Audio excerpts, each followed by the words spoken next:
and back for another video here on Virtual Sheet Music. I have seen a lot of posts on Facebook, Instagram, all over from people who are picking up flute after having a lot of years off, like maybe they haven't played since high school, since middle school, but now they have a lot of time on their hands with quarantine and they want to pick it back up again, which is so awesome. So today I'm going to give you some tips on how to play flute again if you haven't played in a long time. After my second son was born, I had already graduated with my master's in flute performance, but I got Bell's palsy, so the left side of my face was completely paralyzed. It was super scary and I couldn't play flute at all for 6 months. And then even when I could make a sound again, it wasn't necessarily a good idea for me to do so because it was building some bad habits. So I really didn't play flute at all for about 9 months.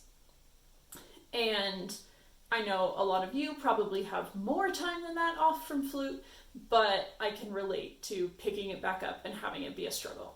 So my first tip is to be really easy on yourself.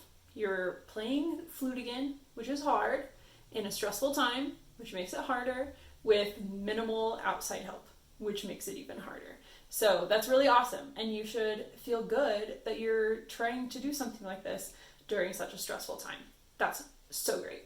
If you're having a lot of trouble, remember that probably some of it is you because you're pretty new at coming back to this, but some of it could also be your flute. If it's been sitting around in your attic or your basement, it's probably not in the best condition. The pads can get leaky. You probably definitely need a new head cork. A lot of flute technicians are still taking flutes for repairs, so you could almost definitely get it fixed if you have the budget for that, but it's not necessary if you're just playing for yourself and your own enjoyment. Just make sure you don't blame yourself every time a low note doesn't come out. Also, be sure to make music the way you want to. So if you're playing a piece and it has a part written low, but you wish it was high, play it high. Who cares?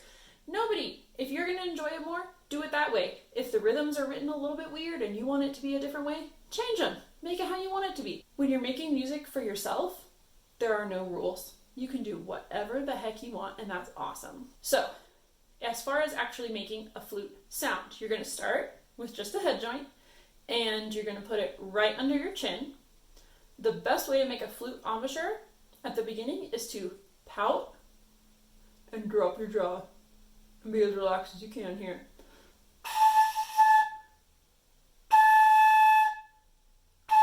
If you do a pout, chew a big wad of bubble gum, not actually while you're playing flute. Oh, it looks very silly. You have to aim your air pretty far down. If I have my hand in front of my face, I feel it hitting my hand right down here. If my hand's out here, I can't even feel it at all because it's aiming really far down.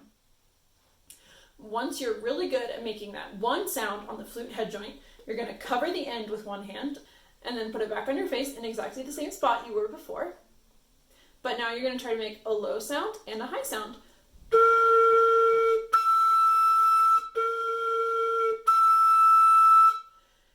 To get the high note out, you aim your air straighter across and faster. And to get the low note out, you aim the air further down and it's a tiny bit slower. Once you're really good at getting those two notes out,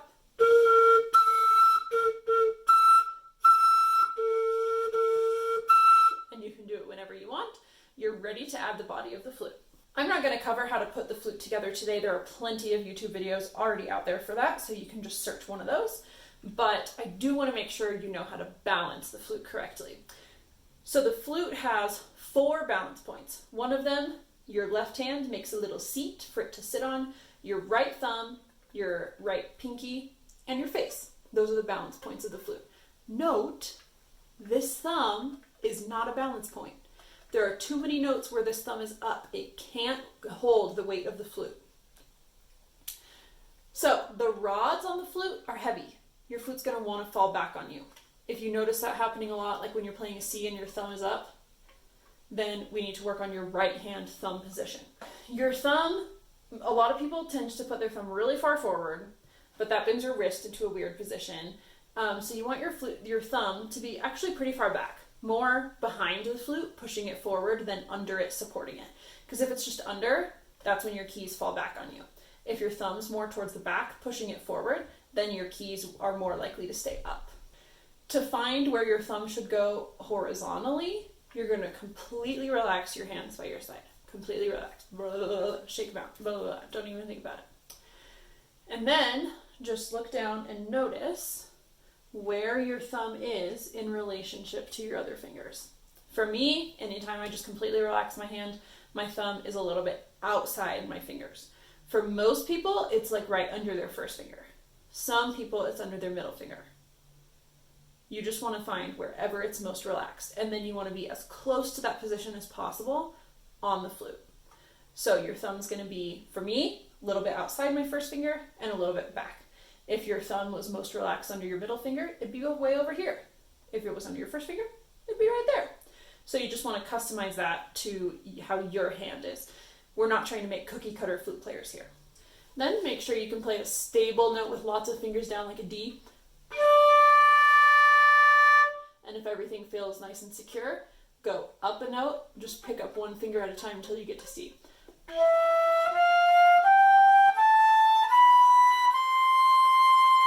If you can get all the way to the C without your flute falling over, then you found a good hand position.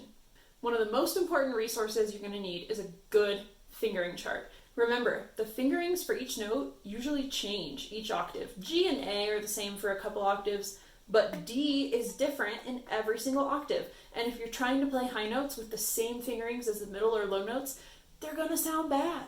And it's not because of your air or your face or anything you're doing there, it's just because you're using the wrong fingerings. So make sure, if you're not sure about a fingering for a note, always double check a fingering chart. I highly recommend the one by Jennifer Clough. I will link to it below. She is a really well-known flute pedagogue. Her blog is just a treasure trove of resources and tips, so definitely check her out. I also highly recommend looking at the top 10 secrets of great flute playing that she has. Anytime I do like a high school master class or I go teach a sectional somewhere, I bring that and give it to everybody and we go over it because there's just so many good tips in there. I am going to link below some of the best easy flute music here on Virtual Sheet Music. Some of them are free, some of them are free if you're a member, so it's a really great resource and a lot of them are really fun to play. There's some great classical tunes that you will absolutely recognize, like Ave Maria. There's some really fun Irish music too that is always a hit with my students.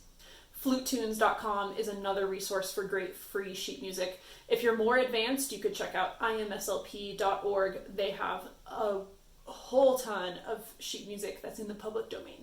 Last thing you should do if you're picking up flute and feeling like you're getting pretty kind of halfway decent at it is to Google your city flute choir. That was one of the first things I did when I found out where I was moving in Colorado, and I immediately found a really great flute choir and started playing with them, and it's been such a blast. Even though they won't be meeting in person right now, they probably have a Facebook group or an email chain that they could add you to, and you could get some tips from the other players in your specific area and start forming those relationships and connections. I know in my flute choir, we have several members who didn't play flute for 30 years, and then when they retired, we're like, oh, maybe I should play flute again.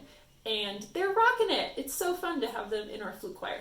So you should definitely look up if there's a flute organization in your state or your city, and I'm sure you could find some really great helpful connections that way. I hope you enjoyed the video. Be sure to follow me on Instagram at Spencer Music Studio for more flute tips, and I'll see you in the next video. Bye!